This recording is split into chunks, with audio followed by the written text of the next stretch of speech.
Erica Smith.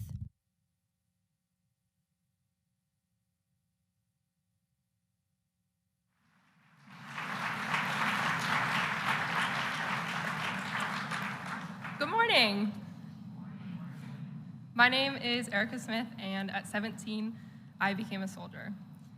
In my 7-year career as a Black Hawk crew chief, I worked with many phenomenal people, and I deployed to Iraq in 2019. On the flights overseas, we were constantly watching for threats, but we didn't know about the silent threats we saw on a regular basis. Ponds of oil lit on fire, waste and garbage being burned, and the fuel and chemicals used on the aircraft.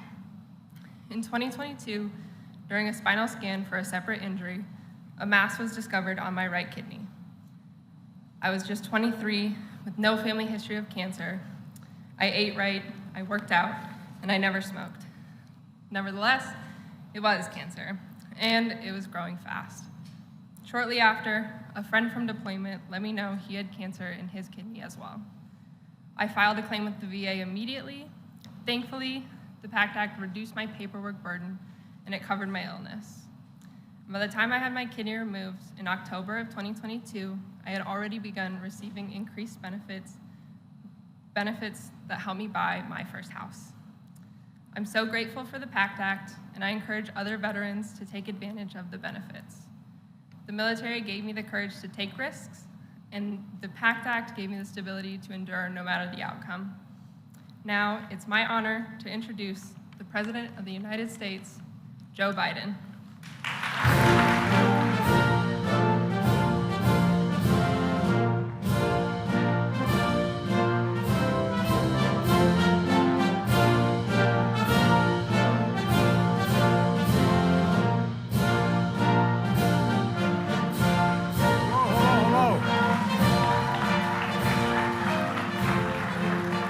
Please, take a seat if you have one.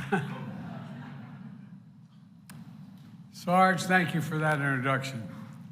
You know, it's important for two reasons. One, I have been in and out of Iraq and Afghanistan over 38 times, and I don't think most people know, this audience may know, how many women we have in combat. How many women are not only doing their part, but doing jobs that most people didn't think women would do or could do. And the Sarge is an example of just that. You know, Black Hawk helicopter is, anyway, I won't go into it all, but the point is that, you know, Sarge, what happened to you has happened to thousands of people. Governor and I talked about that earlier, the governor and I, about what we're doing here.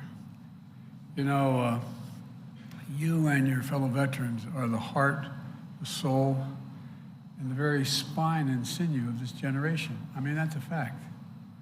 You know, only 1% of you volunteer to protect all of us. That's what it is. And it's all volunteer. And I want to thank Dr. Angela Williams and the great team here at Salt Lake City VA for hosting us, for taking care of our heroes.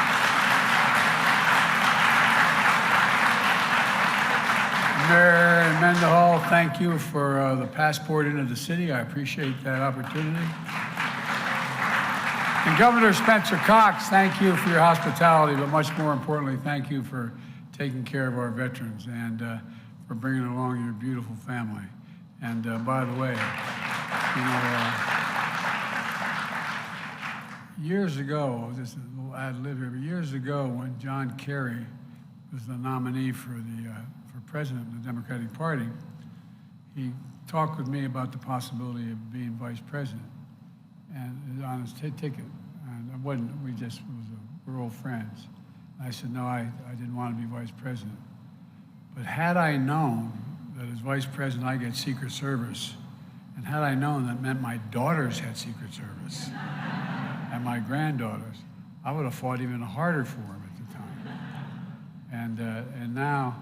I have a bunch of grandchildren. They all have Secret Service, and my daughter has Secret Service, and you know, it's just wonderful. I'm not sure what they think about it, but it's just wonderful. At any rate, thank you very, very much. And look, before I begin, I want to say a word about the devastating wildfires that have claimed at least 36 lives in Maui and Hawaii. We have just approved a major disaster declaration for Hawaii, which will get aid into the hands of the people desperately needing help now. They've lost, anyone who's lost a loved one whose home has been damaged or destroyed is going to get help immediately. And I've directed that we surge support to these brave firefighters and first responders and emergency personnel working around the clock there, risking their lives. I just got off the phone before I got here for a long conversation with Governor Josh Green this morning. Let him know I'm going to make sure the state has everything it needs from the federal government to recover. The FEMA Administrator Griswold will be in Maui tomorrow, and I've directed her to streamline any process with requests for help and survivors registered for immediate federal assistance without delay. FEMA is surging disaster assistance personnel on the island, and they're going to help survivors get access to federal assistance. And you know, anybody who wants to know out there where to go if this is televised, that they can go to disasterassistance.gov, disasterassistance.gov, to learn if you're eligible for assistance. And I've ordered all available federal assets on the island, including the U.S. Coast Guard, the Navy 3rd Fleet, and the U.S. Army to assist local emergency response crews along with the Hawaiian National Guard. We're working as quickly as possible to fight these fires and evacuate residents and tourists. In the meantime, our prayers with the people of Hawaii, but not just our prayers. Every asset we have will be available to them, and they've seen their homes, their business destroyed, and some have lost loved ones, and it's not over yet. But now, for the reason I'm here today. I've said it many times before. When I started saying it 30 years ago, I got criticized occasionally for saying it.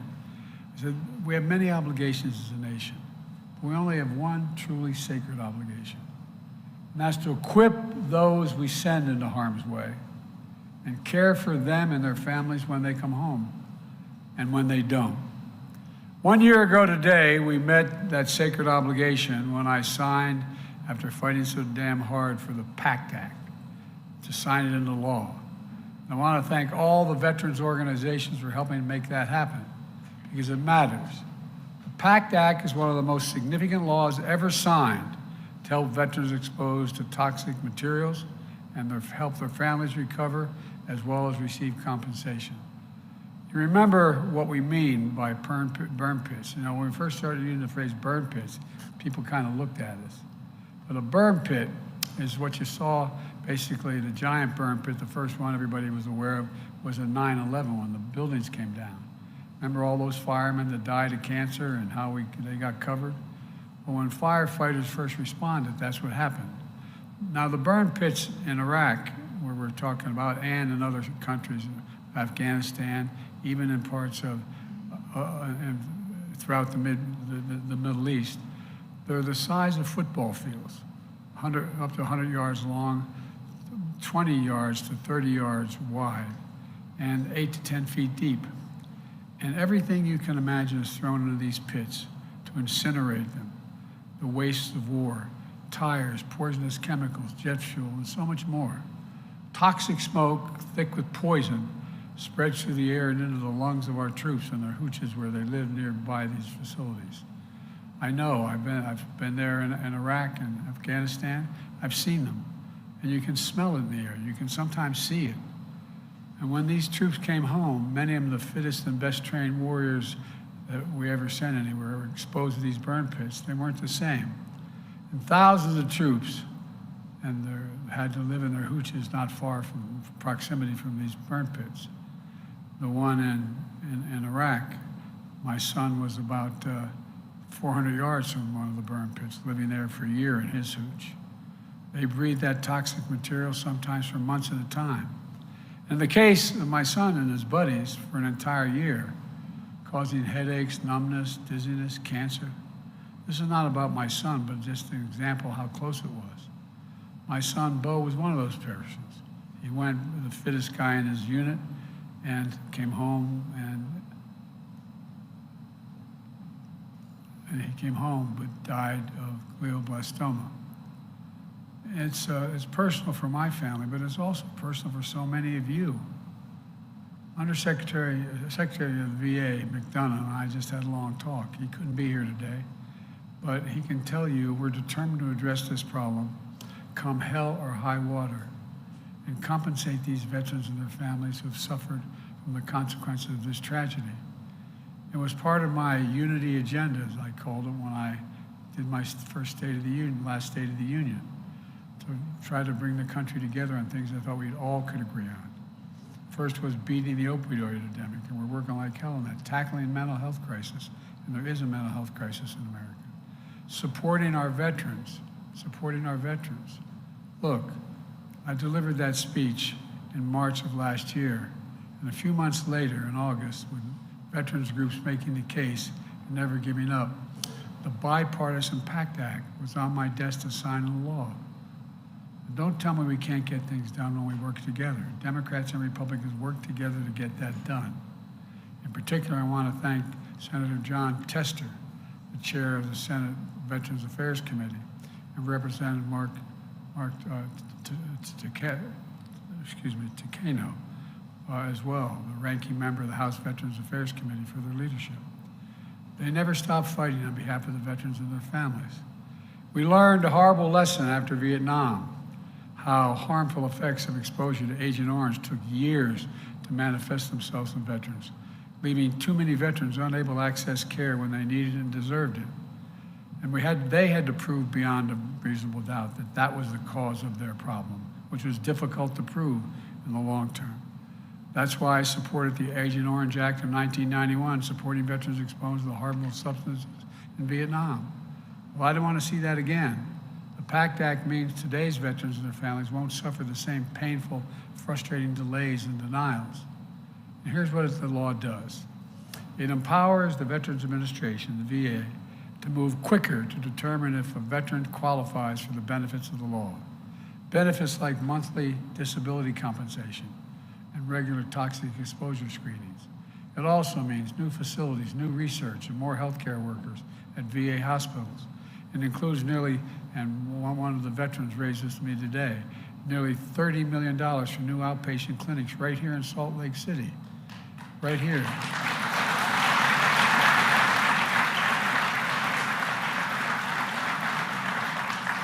And for families who have suffered the ultimate loss, it means potential access to life insurance, tuition benefits for their surviving family members, home loan assistance, and monthly stipends, which cannot replace one of the breadwinners in their home, but it sure in hell can help. For example, surviving spouse of a veteran who died from toxic illness with 2 children could be eligible for roughly $2,300 a month for the rest of his or her life. I'm proud to announce that over 340,000 veteran survivors are already benefiting the law just 1 year after it was signed, including over 2,000 veterans here in Utah. Veterans are getting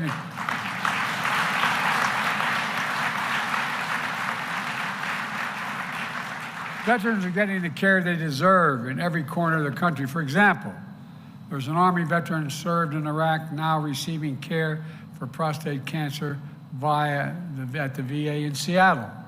He heard about the Pact Act and he applied for benefits the day I signed the law. Because he's already a VA patient, he didn't need to submit medical records or get separate exams. His application was approved. He's now received retroactive payments from the date the law was signed.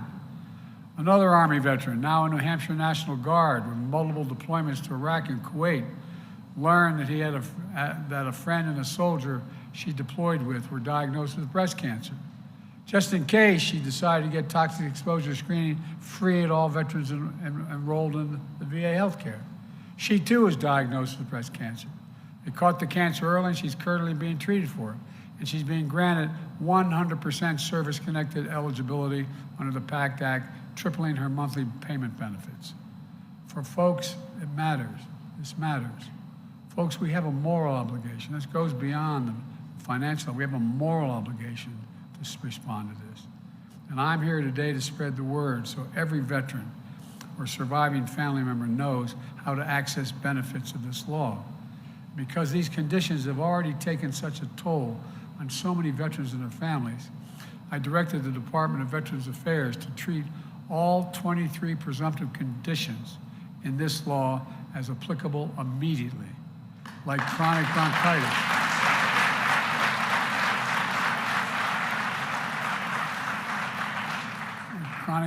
bronchitis, asthma, many types of cancer, including any type of reproductive cancer. And something we've been fighting for a long time.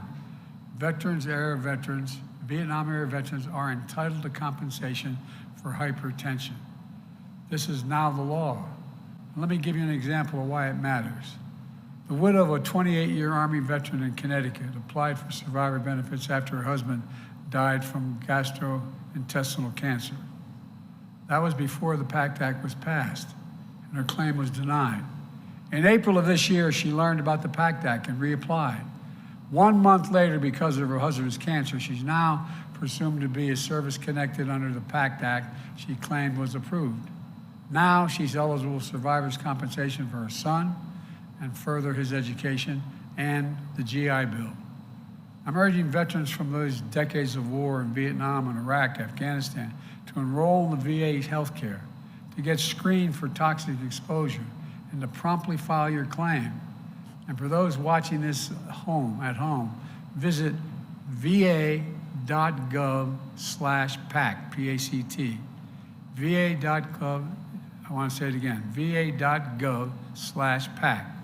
File a claim or apply for VA healthcare now, or go to your local VA hospital and reach out to a veteran service organization like Disabled American Veterans, American Legion, Wounded Warriors Project, the Veterans of Foreign Wars, if you need additional assistance.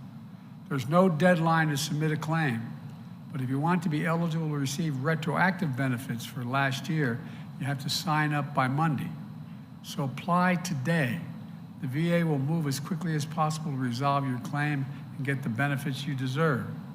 We're also taking other important steps to help the nation's veterans and service members. We're helping connect veterans to registered apprentice programs so they can transfer the skills they learned in the military to good paying jobs here at home now that we're having the largest building boom in 40 years. The VA is launching a Transition Assistance Grant Program for organizations that help veterans and their spouses find jobs when they leave the military. The unemployment rate for veterans has hit an all-time low. It is now at 2.8%. 2.8%.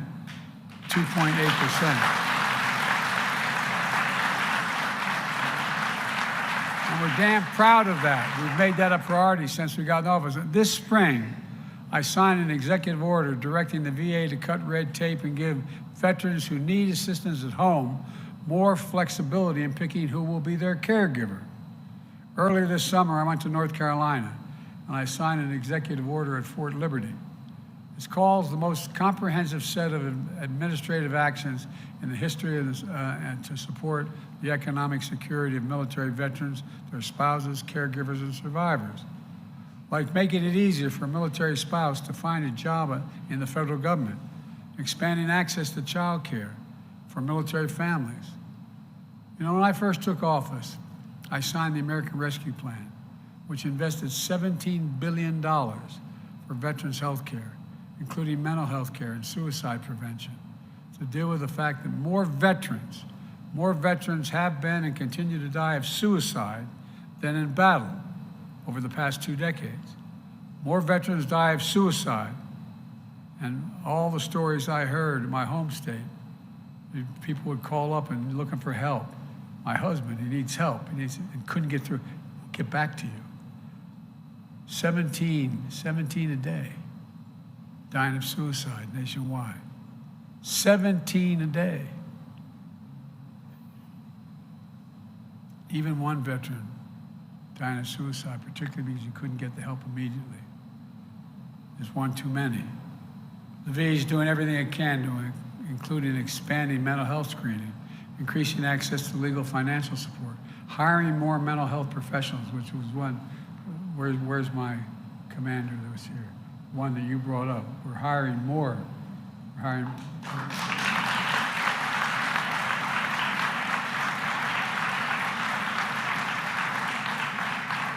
including through a proven program that recruits veterans to help other veterans understand what they're going through to get the help they need. I can notice, I can stop for another second. You know, one of the things about the military, you're taught to be tough, stand alone, do what you need to do. And it's awful hard when you're having problems and you think you have a mental health problem to ask for help. It's really hard. There's no difference between having a mental health problem and breaking your arm or your leg. No difference. And you should not be worried about asking for help any more than you would if you broke your leg. We have to make sure people know there's nothing to be ashamed of in seeking that help. You know, think about this. I don't know how many of my tens of thousands of miles I've traveled through war zones.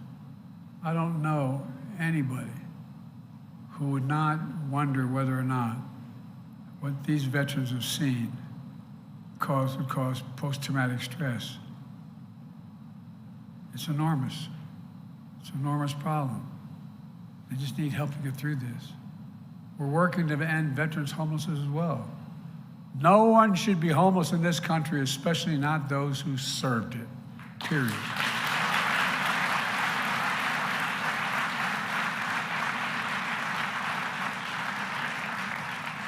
Last year, the VA found permanent housing for over 40,000 veterans and set a goal of permanently housing at least another 38,000 this year.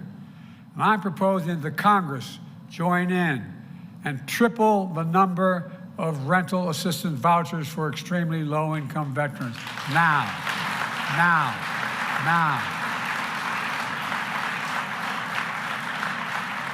In securing a bipartisan budget agreement earlier this summer and preventing an economic collapse, we stopped draconian cuts in veteran services. That agreement including dedicated funding for our veterans' health so that the health care of those who serve so bravely in this country won't be used as a bargaining chip going forward to try to get other things cut. The agreement also fully funds the Pact Act and expands nutrition benefits that will now be available to our veterans. After serving this nation, no veteran should go hungry. No veteran should go hungry.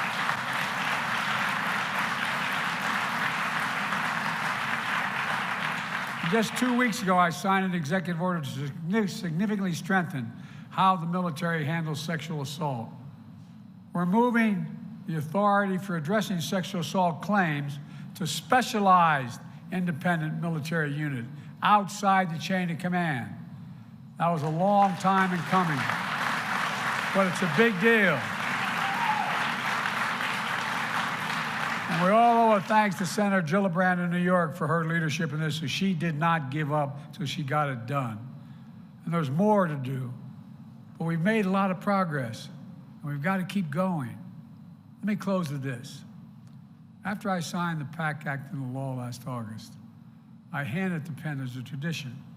When you sign a piece of legislation, particularly a significant piece, you have the people who are responsible for getting it done for you on the stage with you when you sign it.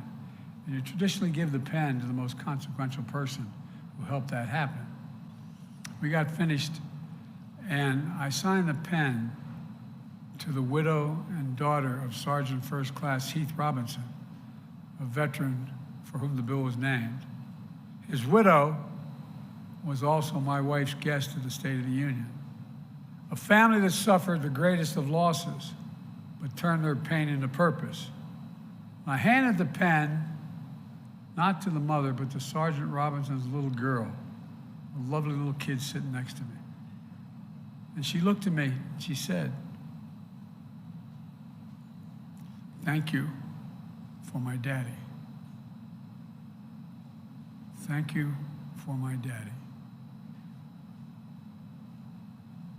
I think she was talking for all of us. Everyone who fought so hard came together to keep our promise to the veterans and to keep faith with our heroes. That's courage. That's character. That's who all of you are. Not hyperbole. I want to thank you all. Democrat, Republicans, Independents, for your work to get this bill to my desk and to get it signed. As I said, I was going to sign that bill come hell or high water, no matter how long I had to keep the Congress in. It's just another reminder of what we know to be true. We are the United States of America. There's nothing beyond our capacity when we decide to work together to get it done. We never fail when we do that, never on any major issue. So God bless you all, and let's continue to work together. And God save our veterans. Thank you.